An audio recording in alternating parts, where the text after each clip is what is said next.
চামাগুৰি সমষ্টিৰ মোৰ সমষ্টিৰ ভিতৰত মোৰ পুৰণা জেগা হ'ল ভাজিয়া গাঁও আৰু চিংমাৰী জিলা পৰিষদ।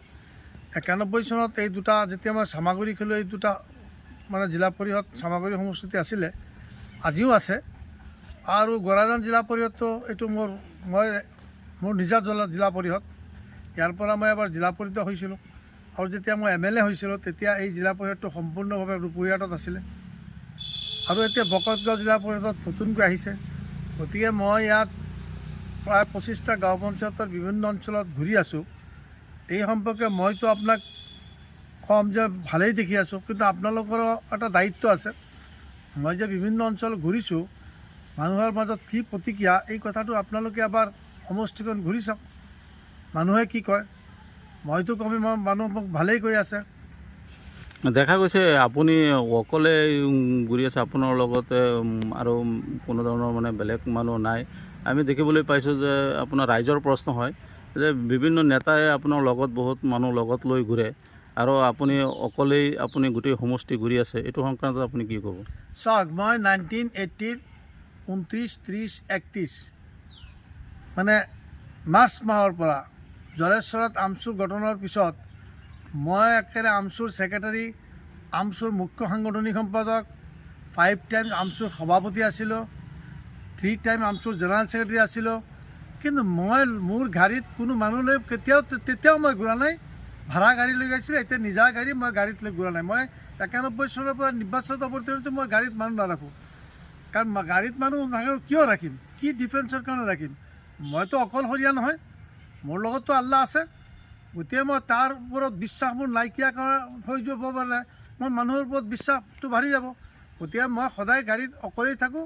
It is known to all concerned, সকলোৱে জানে যে আব্দুল আজিজ গাড়ী লৈ যাওঁতে তাৰ বংশৰ মানুহ বা কোনো আত্মীয় মানুহ, মোৰ লগত কোনো ছাপোৰ্টাৰ লৈ গাড়ীত নুঘূৰে আৰু মই অকলে ঘূৰি আছোঁ। নিৰ্বাচনলৈকে মই অকলে ঘূৰি থাকিম। আপোনাৰ কোনো ধৰণৰ সমস্যা নহয়? নাই, সমস্যা নহয়। মই ইমান দিকে ঘূৰি আছোঁ। মই তেনেকৈ সমস্যা ৰাজনীতিত কৰাও নাই। মই এবাৰ সেই MLA হৈছিলোঁ। মইতো মানুহৰ ঘৰ ভাড়ি ভাঙা নাই, মইতো মানুহক বেজ্জতি কৰা নাই। মইতো অপজিশ্যনৰ বিধায়ক হিচাপে মইতো মোৰ সমষ্টিতে বহুত কাম কাজ কৰিছোঁ। কোনো ঠিকাদাৰ বা কোনো কণ্ট্ৰাক্টাৰৰ লগতো মোৰ সম্পৰ্ক নাছিল। 2টা ব্লক আছিল, জুৰিয়া ব্লক, ৰূপহী ব্লক। আজিও যদি ক'ব পাৰে আমাৰ দিনত কোটি কোটি টকা আহিছে, আজিও যিসকল ৰিটায়াৰ হৈছে সেইসকলক যদি সোধে, মই 1% 2টা ব্লকৰ পৰা কোনোদিন 1% খোজা নাই। গতিকে মোৰ স্কিমৰ তেতিয়া মই হেৰি কৰা নাই। মোৰ লগত মানুহৰ সূত্ৰটো কিয় থাকিব? মইতো চব মছজিদ, মন্দিৰ, নামঘৰ সকলোতে মই পইচা দিছোঁ। আপুনি পুৰণা ৰূপহী সমষ্টিত ঘূৰক, সোধক হিন্দু মানুহক, অসমীয়া হিন্দু মানুহক সোধক, বেংগলী হিন্দু মানুহক সোধক, মুছলমানক সোধক। তেতিয়া আমি 30 লাখ টকা পাইছিলোঁ, লাষ্টত আমি 40 লাখ টকা পাইছিলোঁ। কম বেছি পৰিমাণ দিলে সকলোকে মই স্কিম দিছোঁ। গতিকে মানুহৰ লগত তেনেকুৱা ব্যৱহাৰেই কৰা নাই, যাৰ কাৰণে মানুহে মোক বেজ্জতি কৰিব।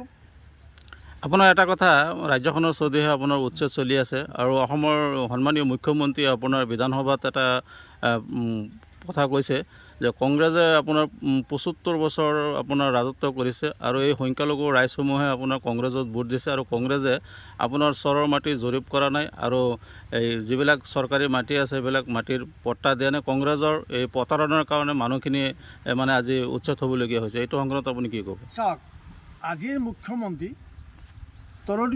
তৰুণ গগৈৰ মন্ত্ৰীসভাত শক্তিশালী মন্ত্ৰী, হিতেশ শইকীয়াৰ মন্ত্ৰীসভাতো ৰাজ্যিক মন্ত্ৰী। তেখেতে 18 বছৰ কংগ্ৰেছত থাকি নিজৰ লাইফ গঠন কৰিছে।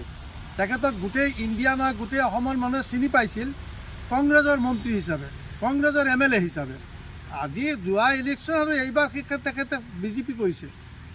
তেখেতেওতো আছিলে, তেখেতক তৰুণ গগৈ যিমান কথা কৈছে মানিছে তৰুণ গগৈ ডাঙৰীয়াই। তেখেতে আৰু ৰকিবলৈ যি কথা কৈছে তৰুণ গগৈ ডাঙৰীয়াই মানিছে। কেবিনেট মিটিঙত বা এছেম্বলিতো কথা কওঁতে তেখেতৰ মুখৰ পৰা চাইছে, এবাৰ ৰকিৰ মুখৰ পৰা চাইছে।